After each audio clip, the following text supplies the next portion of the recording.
तुमसे शादी करना, तुम्हें हासिल करना ये बहुत मुश्किल था। वो जो कुछ भी करते वो उनका पर्सनल है।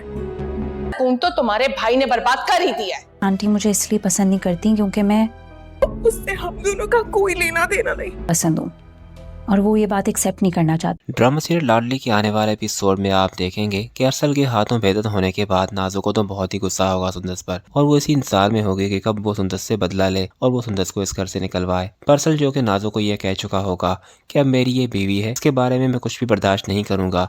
नाजो जो कि उसे ये याद दिलाएगी कि मैं आपकी लाडली बहन हूँ, आप सुंदस भाभी को मुझ पर फोकत दे रहे हैं, ये बिल्कुल भी अच्छा नहीं कर रहे। आप जानते हैं कि बचपन से आप लोगों ने मेरी हर ख्वाहिश का ख्याल रखा है और मेरी हर बात मानी है, और ये कल की आई हुई है आपको मुझसे अजीज हो गई, तो वो उसे कहेगा कि ये कल की आई हुई ही सही पर मेरी बीवी है, इसके लिए स्टैंड लेना मेरी जिम्मेदारी है, और तुम यहाँ पर सरासर गलत हो, मैंने सब कुछ अपने कानों से सुना है। तुम किस तरह से बात कर रही थी सुंदस से। वो उसे कहेगी कि आपको गलत फहमी हुई है, आपने सुंदस की बातें नहीं सुनी कि वो मुझसे किस तरह से बात कर रही थी। और फिर दोस्तों अरसल ये सब कुछ कहकर जब वहां से चला जाएगा, उसके बाद नाजो को देखकर सुंदस मुस्कुराने लगेगी, तो वो उसे कहेगी कि इतना मुस्कुराना है आपको मुस्कुरा लें, क्योंकि बहुत देर में यहाँ पर आपको टिकने नहीं दूंगी। सुंदस से कहेगी कि खामखा में तुम घर में फसाद फैलाने की कोशिश कर रही हो, न मेरी कोई दुश्मनी है तुम्हारे साथ, न तुम्हारी मुझसे, तो क्यों अरसल को और बाकी घर वालों को मेरे खिलाफ कर रही हो। दोस्तों पर नाजो के ड्रामे कहाँ बंद होने वाले होंगे। वो जैसे ही उमर भाई को सामने देखेगी तो वो उसके सामने रोने का नाटक करते हुए जाएगी, और फिर जब उमर उससे पूछेंगे कि क्या हुआ है तो वो उसे कहेगी कि कुछ नहीं भाई, ऐसी कोई बात नहीं। और फिर नाजो को लेकर उमर एक और तमाशा करेगा और जाकर अपने बाप को कहेगा कि अब मैं सुंदस की इन हरकतों को बिल्कुल बर्दाश्त नहीं करूंगा,